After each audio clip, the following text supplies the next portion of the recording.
வணக்கம் நண்பர்களே.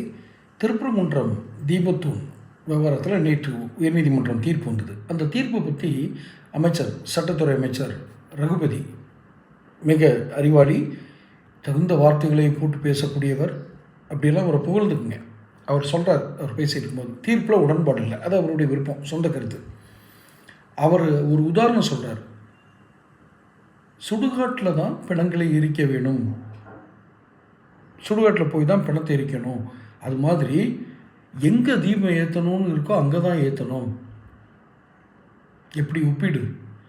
ஒரு புனிதமான வரலாறு கொண்ட ஒரு கோயிலையும் ஒரு வழிபாட்டு தலத்தையும் பெரும்பான்மையான மக்கள் வழிபடக்கூடிய ஒரு ஆலயத்தை பற்றி பேசும்போது நீங்கள் கோர்ட்டு தீர்ப்பை விமர்சிக்கிறீங்க, ஓகே, அது உங்கள் சொந்த விருப்பம், சட்டத்துறை அமைச்சர்.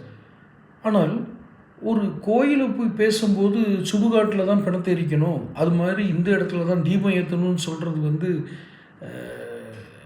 இப்படி அதான் பட்டுக்கோட்டை கல்யாண சுந்தரம் ஐயா, பட்டுக்கோட்டை கல்யாண சுந்தரம் ஒரு பாட்டில் வரி வரும், வேலையற்ற மனிதர்களின் மூளையற்ற வார்த்தைகளை வேடிக்கையாக கூட நம்பி விடாதே அப்படின்னு.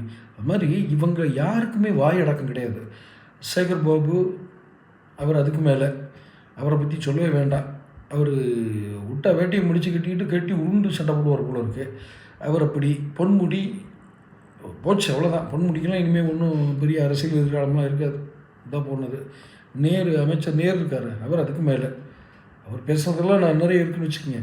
இப்படி யாருக்குமே வாய்க்கு இப்படி பேசுகிறது ஒருவேளை அவங்க கட்சியோட உண்மையான கோரே தானோ, அந்த அடிப்படை தன்மையே தானோ, திமுகவுடைய அடிப்படை தன்மையே வாய்க்கு இப்படி பேசுகிறது. அந்த கருணாநிதி காலத்துலேருந்து உண்டு.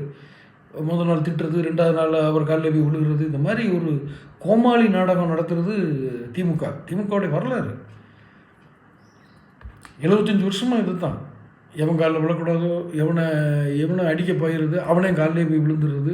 இப்படியா அரசியலை ஒரு புதிய பாடத்தை, அரசியலுக்குன்னு ஒரு கணக்கு கொண்டு வந்தவங்க. அது மாதிரி ஒரு இந்து ஆலயத்தை பற்றி பேசுகிறோமே, ஒரு வழிபாட்டு தலத்தினுடைய புனிதத்தன்மை கருதி மரியாதைக்காகவாது. நீங்கள் புனிதத்தெல்லாம் நீங்கள் நம்பலை, நீங்கள் கடவுளே நம்பலை, விட்டுருங்க.